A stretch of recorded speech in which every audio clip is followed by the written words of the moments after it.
Halo, assalamualaikum warahmatullahi wabarakatuh. Perkenalkan, nama saya Haikal Azizi.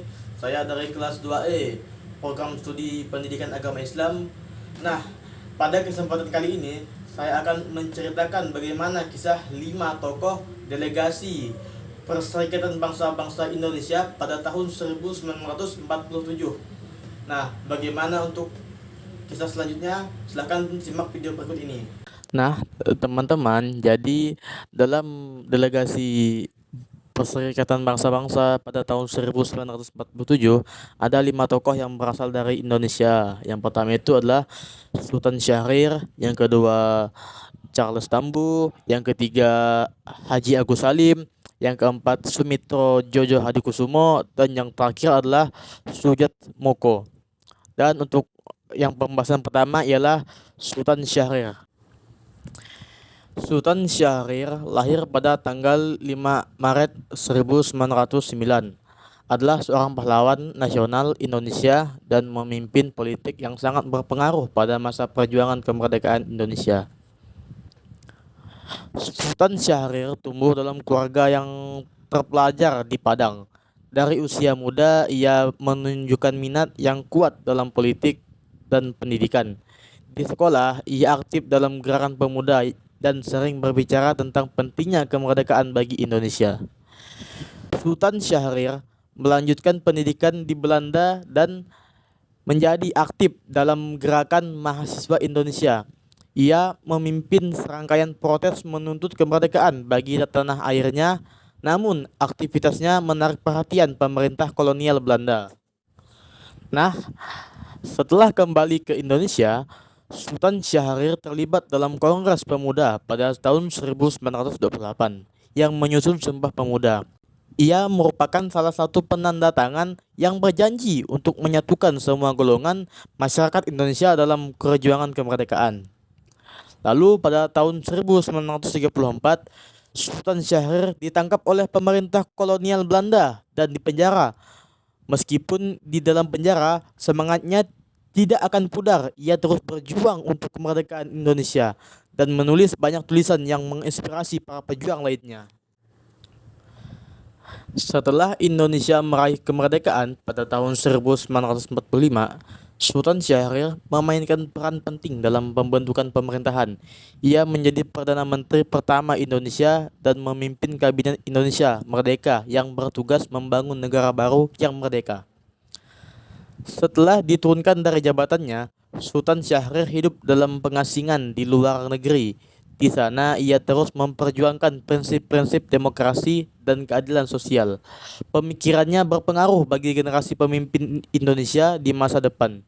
Nah, pada tahun 1949, Sultan Syahrir kembali ke Indonesia. Setelah masa pengasingan, ia aktif dalam kehidupan politik dan terus berjuang untuk membangun negara yang adil dan merdeka. Tokoh yang selanjutnya yaitu Sujat Moko. Beliau adalah seorang tokoh penting dalam sejarah Indonesia yang lahir pada tanggal 15 April tahun 1912 di Yogyakarta dan meninggal pada tahun 9 Agustus 1989 di Jakarta. Ia dikenal sebagai seorang diplomat, politisi, dan intelektual yang berperan dalam perjuangan kemerdekaan Indonesia serta pembangunan nasional pasca kemerdekaan. Sujatmoko adalah salah satu pendiri Universitas Indonesia pada tahun 1946. Ia juga menjabat sebagai Rektor UI pada tahun 1947 sampai 1951. Di bidang politik, Sujatmoko menjadi anggota Badan Penyidik Usaha-Usaha Persiapan Kemerdekaan Indonesia atau yang kita singkat biasa dengan BPUPKI yang berperan penting dalam perumusan dasar negara dan pembentukan Pancasila sebagai dasar ideologi negara. Sujatmoko juga aktif dalam gerakan non-blok yang merupakan gerakan politik yang tidak terikat pada blok barat atau blok timur pada masa Perang Dingin. Ia memainkan peran penting dalam Konferensi Asia Afrika atau KAA yang diadakan di Bandung pada tahun 1955. yang kemudian dikenal sebagai Konferensi Asia Afrika atau KAA. Konferensi ini menjadi momen penting dalam sejarah diplomasi dunia dan memperkuat solidaritas antara negara-negara di Asia maupun di Afrika dalam perjuangan melawan kolonialisme dan imperialisme. Dan Sujatmoko juga berkontribusi dalam bidang pendidikan. Ia mendirikan perguruan taman siswa, sebuah lembaga pendidikan yang bertujuan untuk memberikan pendidikan bagi rakyat Indonesia yang berlandaskan nilai-nilai nasionalisme dan kemandirian. Sujatmoko diakui sebagai salah satu tokoh yang memiliki kontribusi besar dalam perjuangan kemerdekaan Indonesia, diplomasi internasional, dan pendidikan. Ia mendedikasikan kehidupannya untuk memperjuangkan kemerdekaan, kemerataan, dan persatuan bangsa Indonesia, serta perjuangan untuk memperoleh tempat yang dihormati dalam kancah internasional. Untuk tokoh yang selanjutnya yaitu adalah Bapak Sumitro Djojo Hadikusumo. Yang bernama lengkap Sumitro Djojo Hadikusumo adalah seorang ekonomi dan politikus Indonesia. Beliau ini lahir pada tanggal 10 Juli tahun 1917, tepatnya di Surakarta, Jawa Tengah. Sumitro memainkan peran penting dalam pembangunan ekonomi Indonesia dan memegang berbagai posisi penting dalam pemerintahan. Setelah menyelesaikan pendidikan di Belanda, Sumitro Djojo Hadikusumo kembali ke Indonesia pada akhir tahun 1940-an dan terlibat dalam perjuangan kemerdekaan negara dari penjajahan Belanda. Ia bergabung dengan Kementerian Keuangan yang baru dibentuk dan diangkat sebagai Kepala Biro Penerimaan Negara. Sumitro memainkan peran penting dalam menstabilkan keuangan negara selama bertahun-tahun pada awal kemerdekaan. Pada tahun 1950-an, Sumitro Djojo Hadikusumo berprofesi sebagai ekonom dan memegang beberapa jabatan yang berkaitan dengan perencanaan ekonomi. Ia menjabat sebagai Ketua Dewan Ekonomi Nasional dan kemudian menjadi Menteri Perdagangan dan Industri. Namun, karir politik Sumitro menghadapi tantangan pada masa pergolakan politik Indonesia pada pertengahan tahun 1960-an. Dia adalah anggota Partai Komunis Indonesia atau PKI yang kemudian dibubarkan dan dituduh terlibat dalam percobaan kudeta. Sumitro ditahan dan dipenjara selama beberapa tahun, namun akhirnya dibebaskan. Setelah bebas, Sumitro Djojo Hadikusumo fokus pada karir akademik dan bekerja sebagai guru besar di ekonomi Universitas Indonesia.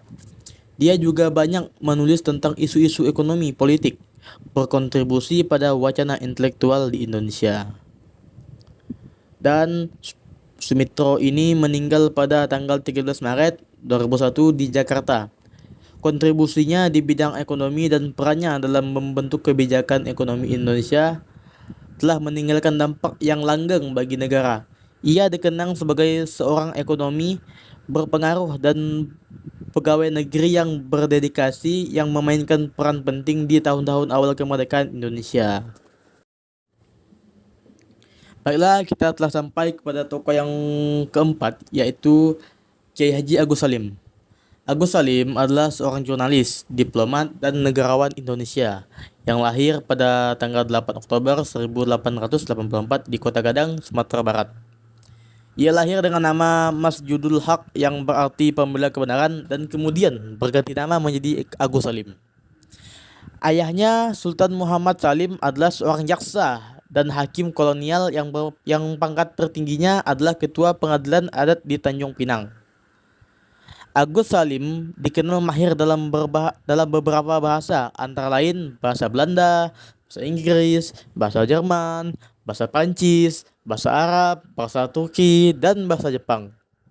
Beliau adalah seorang perjuangan kemerdekaan Indonesia yang ditetapkan sebagai salah satu pahlawan nasional Indonesia pada tanggal 27 Desember 1961 melalui Kepres nomor 657 tahun 1961 Ia menjabat sebagai Menteri Luar Negeri Indonesia pada tahun 1947 dan 1949. Agus Salim juga seorang penulis dan orator, dan beberapa karyanya antara lain menjinakkan perempuan yang garang. Dari The Taming of the Shrew karya Shakespeare, cerita Mowgli, anak didikan rimba dari The Jungle Book karya Rudyard Kipling, dan Sejarah Dunia oleh E. Moult. Lalu beliau ini menghembuskan napas terakhirnya pada tanggal 4 November 1954 di Jakarta pada usianya yang ke-70 tahun. Tokoh yang kelima yaitu Charles Tambu. Beliau ini adalah wakil Indonesia dalam diplomasi internasional, meskipun ia ini bukan orang Indonesia asli. Ia terkenal sebagai salah satu wakil Indonesia pada sidang keamanan PBB yang diadakan pada tahun 1947 bersama rekan-rekannya yang baru saya sebutkan tadi, yaitu Sujatmoko, Sumitro, Jojo Hadikusumo, Sultan Syahrir, dan Kiai Haji Agus Salim. Charles Tambu lahir pada tahun 1907 di Sri Lanka. Charles Tambu adalah keturunan Tamil. Kedatangan Charles Tambu pergi ke Hindia Belanda karena ikut ayah dan ibunya merantau untuk mencari kehidupan yang lebih baik. Meski bukan orang Indonesia asli, ia telah membela nama Indonesia di berbagai forum internasional. Perjuangan Charles Tambu di PBB untuk mempertahankan pemerintahan Indonesia yang baru merdeka pada 17 Agustus 1945 berujung pada pemberian paspor Indonesia gratis dari Presiden Soekarno setelah pengakuan kedaulatan Indonesia oleh Belanda pada tahun 1949. Tambu diangkat oleh Presiden Soekarno menjadi Kojen RI di Manila hingga tahun 1953. Setelah menjabat sebagai Konsul Jenderal Indonesia untuk Manila, Charles Tambu kembali ke Indonesia dan diangkat sebagai pimpinan redaksi surat kabar berbahasa Inggris pertama di negara itu. Mungkin hanya sekian kisah 5 tokoh pergerakan delegasi keamanan Perserikatan Bangsa-Bangsa pada tahun 1947, dan tokoh yang sangat menginspirasi saya sebagai pribadi ialah Bapak Kiai Haji Agus Salim. Nah, teman-teman, jadi ada beberapa alasan kenapa saya itu mengidolakan Kiai Haji Agus Salim, dan beliau ini menurut saya sangat menginspirasi bagi saya, yaitu karena beliau ini pertama adalah seorang tokoh yang sosok alim ulama gitu, yang taat dengan agama, karena beliau ini merupakan sosok yang aktif dalam organisasi agama, dan beliau adalah seorang yang amanah dalam menjalankan tugasnya. Dari SD pun saya sudah banyak mendengar kisah tentang Kiai Haji Agus Salim ini dalam buku Atlas kalau pas saya SD itu, dan saya juga sering membaca gitu tentang biografi beliau ini, tentang perjuangan beliau dalam perihal kemerdekaan Indonesia yang sangat gigih dan amanah orangnya dan jujur gitu. Beda sama tokoh-tokoh nasional yang sekarang ini kalau kita bandingkan. Dan Kiai Haji Agus Salim ini merupakan seorang tokoh yang mana dia itu sangat luar biasa gitu dalam menguasai bahasa asing, sehingga ia itu mampu berbicara dalam 9 bahasa, yaitu bahasa Belanda, Inggris, Jerman, Prancis, Arab, Turki, dan Jepang. Dan tentu saja beliau ini juga tidak melupakan bahasa asalnya, yaitu bahasa Indonesia dan bahasa Minang. Jadi itulah yang membuat saya terkesan ataupun terinspirasi dengan Kiai Haji Agus Salim ini. Mungkin hanya sekian beberapa kisah tentang 5 tokoh yang dapat saya sampaikan. Kurang dan lebihnya saya mohon maaf. Yang benar datangnya dari Allah Subhanahu wa taala, dan yang salah datangnya dari diri saya pribadi. Sekian dari saya. Wassalamualaikum warahmatullahi wabarakatuh.